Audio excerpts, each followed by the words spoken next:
Good morning students. इयत्ता 7वीच्या मराठीच्या तासाला पुन्हा एकदा तुमचे हार्दिक स्वागत.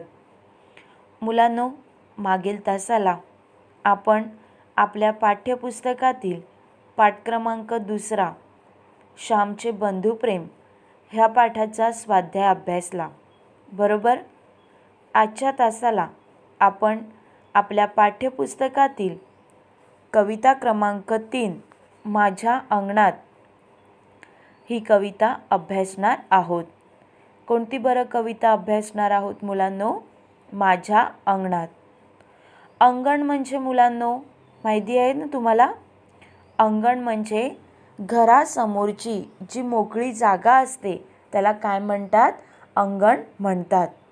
तुम्ही जर आता गावी असतील तर तुमच्या घरासमोर अशी खुली प्लेस असते, बरोबर. त्यालाच काय म्हणतात? अंगण. जिथे तुळशी वृंदावन असते, घराच्या समोर तुळशी वृंदावन असते आणि त्याच्या आजूबाजूला खूप सारी जागा असते, त्याला काय म्हणतात मुलांनो? अंगण म्हणतात. बघा मुलांनो, तुम्हाला कवितेमध्ये चित्रामध्ये पण दिसत असेल, घर आहे, घराच्या समोर तुळशी वृंदावन आहे आणि खूप सारी प्लेस दिसत आहे आणि त्यामध्ये शेतीचं पीक आणलेलं तुम्हाला दिसत असेल, बरोबर.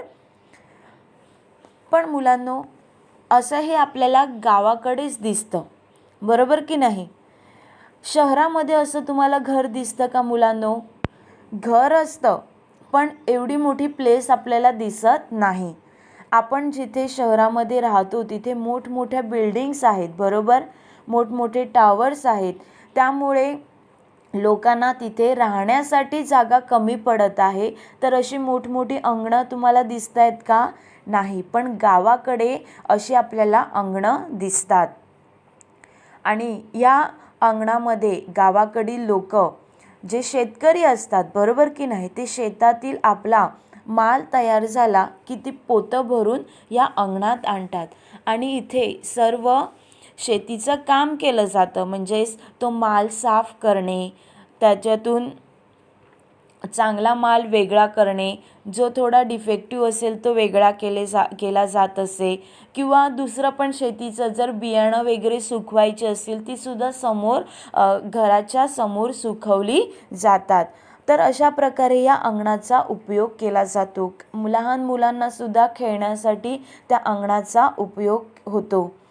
तर मुलांनो, ह्या कवितेमध्ये कवी ज्ञानेश्वर कोळी ह्यांनी शेतकरी शेतात रात्रंदिवस काम करतो.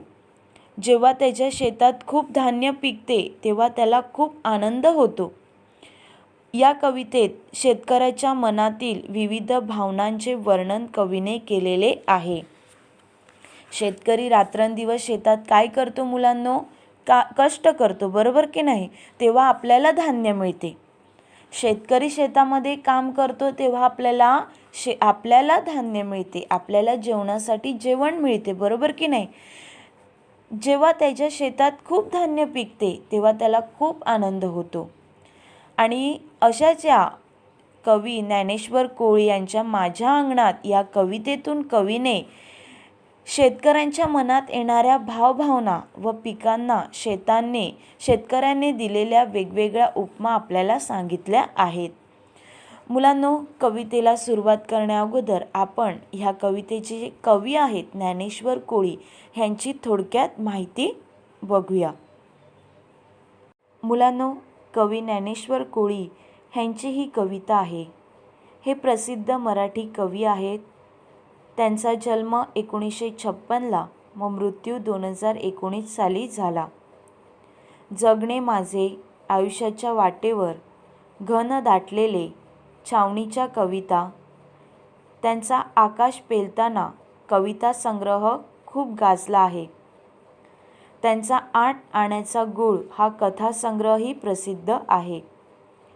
शेतकरी मजुरांची वेदना हा त्यांच्या कथेचा गाभा आहे. सांगली जिल्ह्यातील अक्कलखोप हे त्यांचे गाव. गेली 40 वर्ष त्यांनी कवी संमेलनातून राज्यभर कविता सादर केल्या. 2019 साली त्यांचे निधन झाले. शिवाजी विद्यापीठात त्यांच्या कविता संग्रह अभ्यासाला पाठ्यपुस्तकात घेतला आहे. बघा मुलांनो, किती मोठी गोष्ट आहे. त्यांचा जो कविता संग्रह आहे तो शिवाजी विद्यापीठात पाठ्यपुस्तकात घेतलेला आहे. जसे आपण कविता कवींच्या कविता वाचतो तसा पूर्ण कविता संग्रह त्यांचा पाठ्यपुस्तकामध्ये आलेला आहे. तर मुलांनो, तुम्हाला कवींचा परिचय समजला. आता आपण आपली कविता बघूया. मुलांनो, प्रथम मी तुम्हाला ही कविता पूर्ण वाचून दाखवते. तुम्ही सुद्धा माझ्यासोबत या कवितेचे वाचन करायचे आहे. कविता तिसरी, माझ्या अंगणात. गहू शाळावाचं मोती काळ्या रानात सांडलं आणि माझ्या अंगणात लख्ख चांदणं पडलं. काळ्याशार मातीतुनी मोती पळव्याची रास, अंगणात माझ्या डुले रान मेव्याची मिजास. दिला घेतला वाढतो रानातला रानमेवा, तुम्ही आम्ही सारे जण गुण्या गोविंदानं खावा. जीव दमतो शिणतो घास भरवते माय, घरामंदी घरट्यात जशी दुधातली साय. अंगणात आज माझ्या दाणं टिपती पाखरं, दूर उडूनिया जाता आसू येती गालावर. बघा मुलांनो, पुन्हा एकदा मी कविता वाचून दाखवते. ह्या कवितेतले शब्द काही कठीण आहेत, म्हणजे ही गावाकडची भाषा आहे, त्यामुळे शब्द नीट ऐका आणि ते उच्चारा. गहू शाळावाचं मोती काळ्या रानात सांडलं आणि माझ्या अंगणात लख्ख चांदणं पडलं. काळ्याशार मातीतुनी मोती पळव्याची रास, अंगणात माझ्या डुले रान मेव्याची मिजास. दिला घेतला वाढतो रानातला रानमेवा, तुम्ही आम्ही सारे जण गुण्या गोविंदानं खावा. जीव दमतो शिणतो घास भरवते माय, घरामंदी घरट्यात जशी दुधातली साय. अंगणात आज माझ्या दाणं टिपती पाखरं, दूर उडूनिया जाता आसू येती गालावर. तर मुलांना, तुम्ही कविता ऐकली. आता बघूया ह्या कवितेमध्ये कवी आपल्याला काय सांगत आहेत ते. गहू शाळव्याचं मोती काळ्या रानात सांडलं आणि माझ्या अंगणात लख्ख चांदणं पडलं. शाळव्याचं मोती म्हणजे ज्वारीचे दाणे. त्यानंतर काळ्या रानात म्हणजे शेतकरी जिथे शेती करतो ती जी जमीन आहे त्या जमिनीचा रंग काळा रंग असतो, बरोबर. म्हणून इथे काय म्हटलं आहे, काळ्या रानात. लख्ख म्हणजे स्वच्छ शुभ्र. बघा मुलांनो, शेतात धान्य पिकल्यावर आनंद व्यक्त करताना शेतकरी म्हणतो की माझ्या काळ्या शेतात मोत्यासारखे गहू ज्वारीचे दाणे उगवून आले आहेत. बघा, शेतात धान्य पिकल्यावर म्हणजे शेतकरी जेव्हा शेती करतो आणि ती शेती चांगल्या प्रकारे जेव्हा होते तेव्हा त्याला खूप आनंद होतो की नाही. कारण त्याच्या कष्टाची काय झालेली असते, तिथे चीज झालेली असते, म्हणजे कष्टाचे फळ मिळालेले असते. आणि मुलांना, तुम्हाला माहितीच आहे की शेतकरी किती कष्ट करतो आणि त्याच्यामुळेच आपल्याला अन्न खायला मिळते, बरोबर. जर शेतामध्ये शेतकऱ्याने शेती केलीच नाही तर आपल्याला खायला मिळू शकते का? आपल्याला व्हेजिटेबल्स किंवा आपण जे राईस खातो, चपाती खातो, ते सगळं आपल्याला खायला मिळणार आहे का? नाही. आणि मुलांनो, तुम्हाला सुद्धा हा एक्सपिरियन्स आलाच असेल. जर तुम्ही गावी असतील आणि तुम्ही जर शेती करत असतील, तुमच्या घरचे शेती करीत असतील, तर तुम्हाला हा एक्सपिरियन्स आलाच असेल की किती मेहनत असते शेती करण्यामध्ये. आणि जेव्हा ही शेती चांगल्या प्रकारे होते तेव्हा किती आनंद होतो. फक्त शेतकऱ्यालाच आनंद होत नाही तर शेतकऱ्याच्या घरातील सर्व माणसांना आनंद होतो, कारण सर्व माणसं त्या शेतीमध्ये मेहनत करत असतात. अशाच प्रकारे इथे शेतात धान्य पिकल्यावर आनंद व्यक्त करताना शेतकरी म्हणतो की माझ्या काळ्या शेतात मोत्यासारखे गहू ज्वारीचे दाणे उगवून आले आहेत. गहू आणि ज्वारीचे जे दाणे आहेत, पीक आहे, ते जणू मोत्यासारखे उगवलं आहे. म्हणजेच त्याची शेती कशी झाली आहे, खूप चांगली झाली आहे. आणि जेव्हा ते पिकते म्हणजे ती शेती पूर्ण तयार होतात दाणे, तेव्हा ते त्याच्या अंगणात जणू मोत्याचे शुभ्र चांदणे पडलेले आहे असं त्याला वाटतं. जेव्हा तो ते शेतातले जे पीक आहे जेव्हा ते पिकते आणि तो आपल्या अंगणात घेऊन येतो, तेव्हा जणू त्याला असं भासते की ते जे दाणे आहेत, गहूच्या आणि ज्वारीचे जे दाणे आहेत, ते जणू मोत्यांसारखे, म्हणजे मोती म्हणजे पल, ते इतके शुभ्र असतात त्याप्रमाणे ते भासू लागतात, जसं मोत्याचं शुभ्र असं चांदणं पडलेलं आहे आणि पूर्ण त्याचं अंगण हे चमकून गेलेलं आहे आणि त्याला इतका आनंद झालेला आहे. म्हणूनच गहू-शाळव्याचं मोती काळ्या रानात सांडलं आणि माझ्या अंगणात लख चांदणं पडलं. तर मुलांनो, तुम्हाला पहिला पॅरेग्राफ समजला. आता आपण पुढचा पॅरेग्राफ बघूया. मुलांनो, आता आपण हे 2 पॅरेग्राफ अभ्यासले, बरोबर. आपण हे 2 पॅरेग्राफ पुन्हा थोडक्यात रिवाईज करूया. ओके. गहू शाळव्याचं मोती काळ्या रानात सांडलं आणि माझ्या अंगणात लख चांदणं पडलं.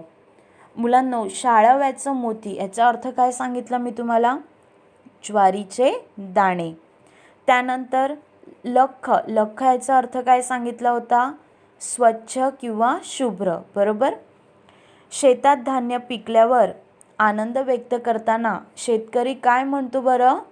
की माझ्या काळ्या शेतात मोत्यासारखे गहू ज्वारीचे दाणे उगवून आले आहेत.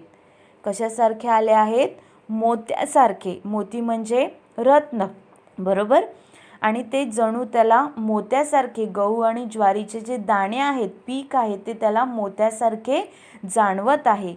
जेव्हा ते पिकले आणि ते त्याच्या अंगणात आले, तेव्हा ते अंगण त्याचं पूर्ण मोत्यासारखं शुभ्र चमकून गेलेलं आहे. असं वाटत आहे की जे चांदणं आहे ते मोत्याचं चांदणं त्याच्या अंगणामध्ये पडलेलं आहे.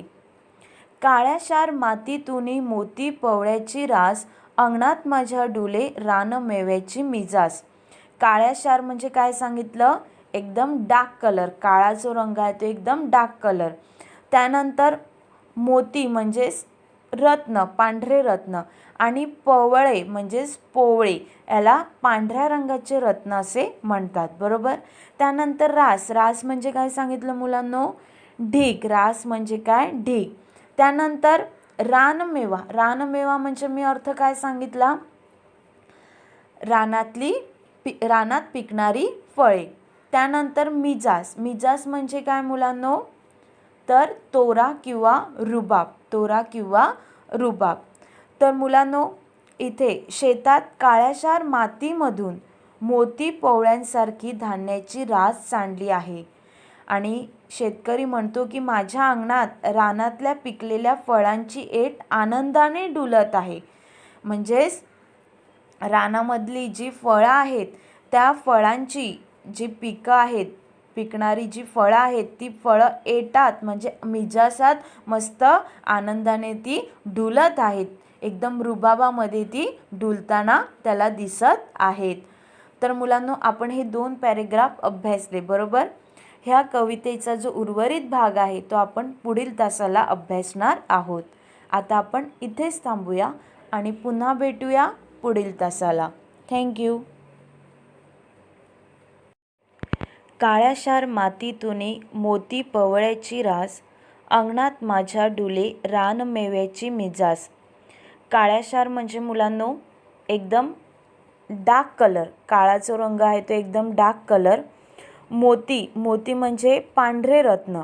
आणि पवळे म्हणजे लाल कलरचे रत्न. जसं मोती पांढऱ्या कलरचा असतो तसे लाल रंगाचे सुद्धा मोती असतात, रत्न असतात. त्यानंतर रास म्हणजे ढिगारा. जसं आपण कचऱ्याचा वगैरे ढिगारा म्हणतो की नाही, की एकावरती एक कचरा टाकत जातं तेव्हा मोठा ढीग तयार होतो, त्यालाच काय म्हणतात, रास. त्यानंतर रानमेवा. रानमेवा म्हणजे रानात पिकणारी फळे. आणि मिजास. मिजास म्हणजे रुबाब किंवा तोरा.